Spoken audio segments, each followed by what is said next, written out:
Rajula general civil હોસ્પિટલમાં outsource પદ્ધતિ હેઠળ નોકરી કરતા 40 જેટલા કર્મચારીઓ હડતાળ પર છે।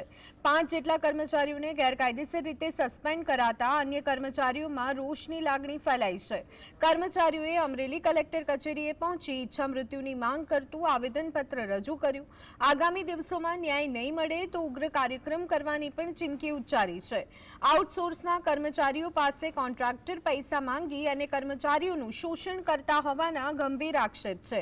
24 કલાકથી વર્ગ 3 અને વર્ગ 4 ના કર્મચારીઓ હડતાળ પર હોવાથી વિવાદ વધુ વધી શકે તેવી શક્યતાઓ છે।